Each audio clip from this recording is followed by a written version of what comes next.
د خپل نفس د اصلاح لپاره په ټول نه ضروري او اهم شی دا دی چې سړی د اول ټول ګناهي نه پرېږدي. یو سړی د ګناهي نه دومره ستړی وي چې بار بار د ګناه د وجې نه د ده صلاحیت ختم شي، د ګناه د وجې نه د انسان استعداد ختم شي، د ګناه د وجې نه د سړی ته د نسیان بیماری ولګي، د ګناه د وجې نه په لمونځه کې بار بار د انسان ته غلطي راځي، د ګناه د وجې نه د شریعت په احکامات کې د انسان نه سستی کوتاهي شي. بیا دا سړی د ګناه نه ډېر زیات تنګ وي، خو شیطان هم چړته وي پسې سړی د ګناه نه زود نشي بچ کولی. بیا سړی دا سوچ وکړو چې یالله زه بار بار توبه هم وبوسم، بار بار معافي هم درخوا غواړم، خو بیا هم شیطان داسته چې مو په ګناه کې مبتلا کو. بیا سړی ته پچار دو چې د خپل نفس اصلاح وکړو. د یغه طریقه دا دو چې دای د داسې شیخ، داسې مرشد، داسې پیر یک سره د تعلق جوړ کو چې هغه د شریعت مطابق چلیږي، د یغه عقیده صحیح وي، د یغه عقیده د اهل سنت والجماعت احناف دیوبند مطابق وي. کچیره دا سړی یغ پیر ته ورشي او پیر ته وایي چې زه د خپل نفس اصلاح کا، بیا دا نه ورته یي چې موته وظایف راسکا، موته اعمال روشایا چې زه وظایف کا زه اعمال کا، نه دا غلطه خبره ده. نو صحیح پیر هغه دی چې کله آته ورشي آتو ته اول دا خبره بیان کو چې کسا وظایف ورسته دي اول ته د خپل ګناه نه ځون بچ. حضرت مولانا اشرف علی تانوی رحمت الله علیه دا معمول و چې کله وه څوک د ترتل د خپل نفس د اصلاح د پورا بیا و د اول دا خبره ورته کړه چې کسا معمولات ورسته دي اول د خپل ګناه نه ځون بچ.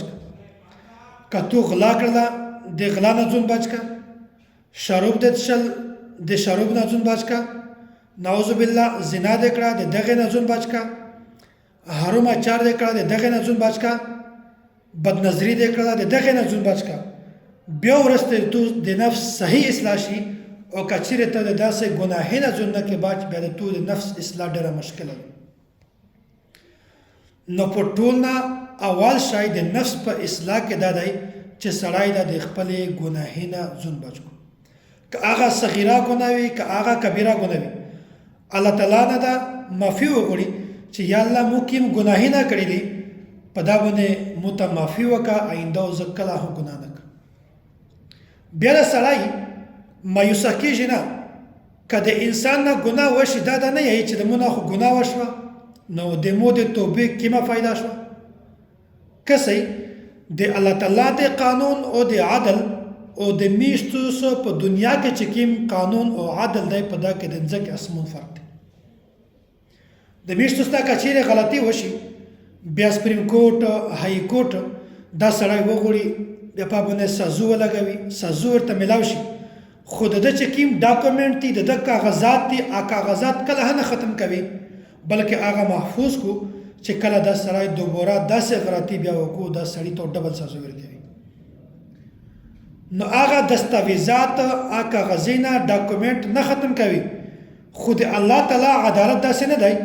د الله په حضور کې چې څوک د ګناه نه توبه وباسي چې کله سړی بیا دا ګناه وکړو الله تعالی هغه زوړه کاغذونه ټول ختم. الله داسې نه ورته وایي چې تو خو مخته دا ګناه کړې وه بیا د توبه وایستله ویسته بیا دا ګناه وکړه لهذا ډبل مجرمي نه. د الله تعالی او د ځمکې په عدالت کې دا فرق دی. نو انسان د مایوسه کېږي نه چې زه خو مې که توبه وایستله بیا د مونه دا ګناه بیا وشي بیا زه بیا څه کړم. نو د دغه شاید تعلق د نفس د اصلاح سره دی چې د شریعت مطابق با عمل عالم سره د تو تعلق وي، ویلوړ دی ورسره نوست دی ورسره بیا ان شاء الله په صحیح طریقه باندې راوځي. که د تو د عالم سره تعلق نه وي نور سلام نه پیچاوي، نفرت دی ورسره، د کتاب سره تعلق نه وي، د نیک خلق سره تعلق نه وي، د ښه خلق سره د ویلوړای نوستای نه وي، نو ماحول د خپل خراب کړی دی. بیا په دا باندې ورسته د عالم ذمہ واره نشته، په دا کې چې ماحول خپل خرابوي او ذمہواره د عالم نه. نو کچیرې ګناه وړیکې وي او که غټه وي سړی د هرې ګناه نه ځون بچ کو. قرآن کریم کې چې وذرو ظاهر الاسم و باطنه، سړی د ظاهري ګناه نه ځون بچ کو، د باطني ګناه نه د ځون بچ کو. ګناه دو هغه که وړیکې وي او که غټه وي. سړی د دا سوچ نه کو چې مو خو کسه د شراب نه ځون بچ کو، د زنا نه مې ځون بچ کو، د غلې نه مې ځون بچ کو، د ډاکې نه مې ځون بچ کو، د غیبت نه مې ځون بچ کو. دا وړیکې ګناهونه خو دا چلیږي. په زړه کې د مول محبت ته یې چلیږي ده، د دنیا محبت ته یې چلیږي ده، او د چا خلاف څه پروپیګنډا کې وي ده، د خپلې سوز قدر نه کوي چې وي ده. نه، دغه یو مثال در کوم چې کسه یو سړی داسې دی چې هغه د طاقت والا دوایي استعمالوي. ډاکټر د طاقت دوایي ورکړو چې دا دوایي خوره دغه سره ته طاقت ملاوي شي. دغه سره مغزیات استعمالوي، ډرای فروټ استعمالوي، بادام استعمالوي، د نور شیان استعمالوي. دغه سړی ته طاقت ملاويږي. خو کدای د یغه سره یو غړپ زهر نه هو زهر هم سره شي نو د سړی ته صحت ملاوي شي، کله نه ملاوي شي. دای کا ډیره داسې شی نه وخوري چې هغه د صحت ته پوره مفید وي، خو د یغه سره د زهر حد شي نو دا د طاقت شی نه د سړی ته فایده نه ورکوي. داسې که یو سړی دا سوچ وکړو چې د مو غټ ګناهونه دي دا مو پرېښول، وړیکې ګناهونه دا خو زکه دغه نه زه نشه بچ کولی، نو دغه د نیمه چار وکړه پیره چار نه وکړه. او دا مثال دی چې هر انسان ته پکار دی چې هغه په زړه کې د چا په باره کې حسد نه وساتي، کینه نه وساتي، بغض نه وساتي، تکبر نه وکړو، د هر قسمه ګناه نه ځون بچ کو. که چیرې بیا د انسان نه ګناه وشي، بیا د توبه وباسي، بیا زنا وشي، بیا د توبه وباسي، د توبې دروازه خو کولاو دي. د هیڅ چا د پوره د توبې دروازه کله هم نه بند شوي. او یوه خبره بله هم درته کوم چې د میش په معاشره کې ځینې خلک دا سوچ دی چې مو د نفس اصلاح وکړله بعد زه کامیاب یم. نفس اصلاح یې داسې وکړله چې خپل ځون یې د ګناهۍ نه بچ کړ، خپله 5 وخت لمونځ په جمع کو، تلاوت کو، نفلونه کو، اشراق، اوابین، چاشت دغه هم کول، ماشوم نه بعد وظایف کو، مخستان نه بعد وظایف کو، سوره واقعه، سوره ملک دا ویایي، د جمع پرې سوره کهف ویایي. یا چې زه کامیاب شم، خو د کور ماحول خراب دی. د کور ماحول د خپل زوی پوښتنه نه کو چې ټول مینځ کړی دی او که نه دی کړی، د خپلې ښځې نه پوښتنه نه کو، د خپلې خور نه پوښتنه نه کو، د خپلې لیړه نه پوښتنه نه کو. د کور ماحول د دیندارۍ ول نه دی، نو دا سړی ول ته کامیابېږي چې کله د کور ماحول ورسره بدل. چې د کور ماحول یې نه بدل کړی، یو وخت داسې راشي چې دغه د کور د ماحول خلکه دا یو وخت دغه دینداره سړی په ګناه باندې مبتلا کو. اول و دغه سوچ ور بدل کو چې کسه بابا جی دغه ټي وي دی، په دا ټي وي باندې تلاوت لګېږي، نن خو د تلاوت په واروېده، سبو د ترغیب ورکوه چې په ټي وي باندې خو داسې پلنکای بزرګ دی، عالم دی، بیان وروه، سبو د بیان واروېده، په میانځ کې مشهورتیا پکې تللی. په درېمه ورځ دی ورته وویل چې د میچ لګېدلی دی، دا میچ وکړي د کرکټ میچ دی، دا دې پرې وکتل. داسې د ده شوق زیاتېږي، د نیکې اعمال رغبت کمیږي، د ګناهۍ شوق زیاتېږي. بله ورځ د تو سره فلمې ته هم په دا ټي وي باندې ناست وي، غلطې چارې ته هم دا ټي وي باندې ناست وي. نو چې سپره دغه انسان د خپل عمل سره د کور ماحول بدل کړی نه وي، د هغې وخته پورې دا سړی نه دی کامیاب. دا سړی خپل مقصد ته، کامیابي ته ولته رسېدلی شي چې دا سړی خپله هم ځون دینداره کړو، د کور ولها دینداري کړو، کم از کم ترغیب خو ورکولی شي.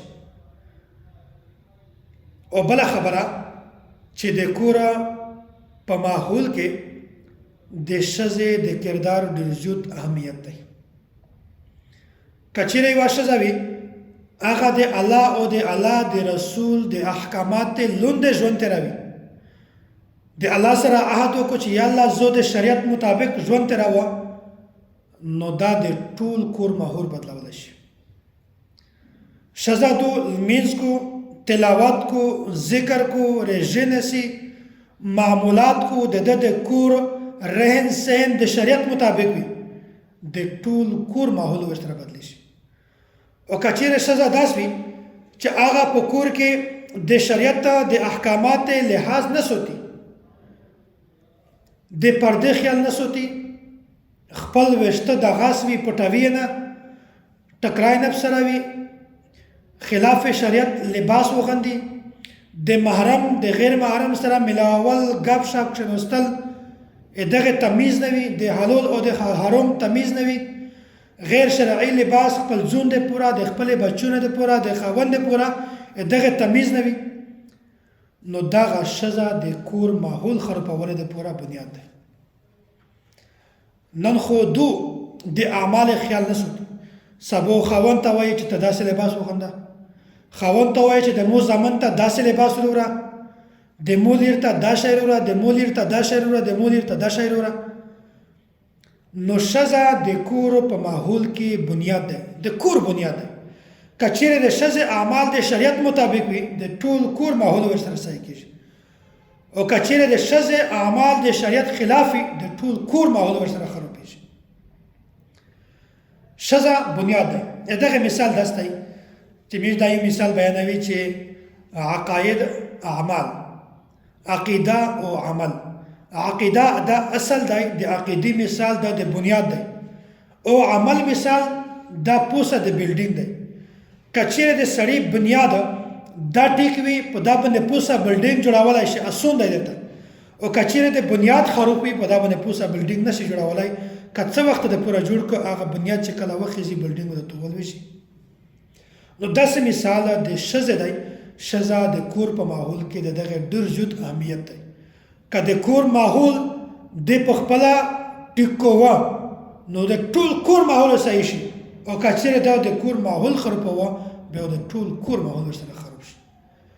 نو دغه وجې نه د خپل نفس د اصلاح دپاره د داسې پیر، د داسې شیخ، د داسې مرشد انتخاب کوي چې هغه باعمله وي، هغه عمل د شریعت مطابق وي، د یغه عقیده د اهل سنت والجماعت احناف دیوبند دغه مطابق وي، غیر شرعي کس نه وي.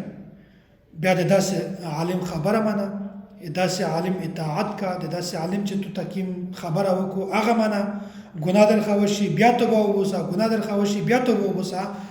نو بنیادی شی اوله د نفس د اصلاح دپاره دا دی چې سړی د اول د ګناهي نه ځان بچي. بیا په هغه نه بعد پیر صاحب هغه ته وظایف ورکوي، هغه ته د معمولات ترتیب جوړوي چې دغه عمل وکړي، دا عمل وکړي، دا عمل وکړي، د دغه شی نه ځان بچ کوي، د دغه شی نه ځان بچ کوي. بیا انسان د همیشه دپاره کامیابېدلی شي. او که چېرته د خپل نفس اتباع یې کړله، د خواهشاتو پیروي یې کړله، بیا دا سړی کله هم نشي کامیابېدی.